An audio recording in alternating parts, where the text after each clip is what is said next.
Okay guys, I've had some questions about the wiring for my trolling motor on my kayak. So when you take that trolling motor apart, you're going to have, at least for mine, there were four wires that came out of that motor. Okay, and they went up to the switch. And then the switch itself had 6 wires. The 6 wires are 4 of them go to the motor, 2 of them go to the battery. So when you take that trolling motor apart, you got to pay attention when you're running these wires through the kayak that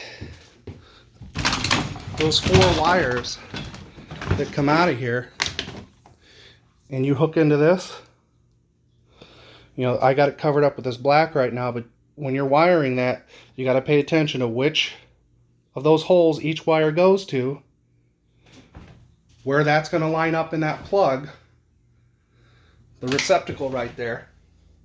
And then those 4 wires as you run them through the kayak, and I used 4 different colors to help keep track. And then they come all the way through the kayak. See that red, green, and black, and I think it's yellow or white. And then they come up through the hole right there.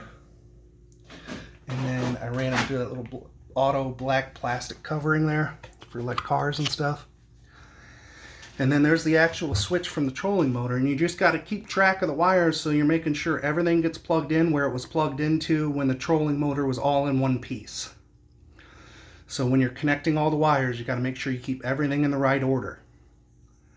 And then what you have is these 2 wires here, which come up, I don't know where they split off at, but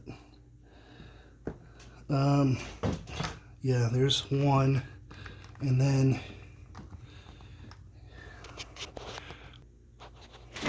yeah, sorry about that. So then they split off here, and I have it go to a kill switch. You don't need the kill switch, but it's just a safety feature. But if that kill switch wasn't there, then this wire would continue right here, and these 2 go to the battery.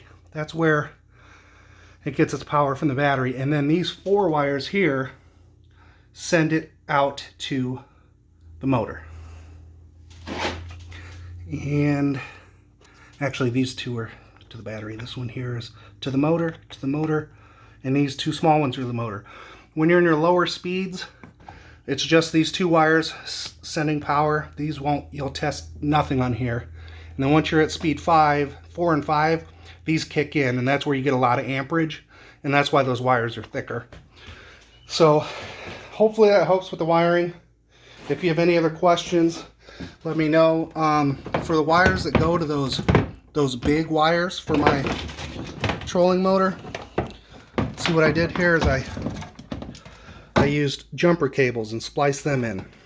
So that's what I connect to my battery. So then I don't have to worry about that melting or getting too hot. All right, let me know if you got any questions.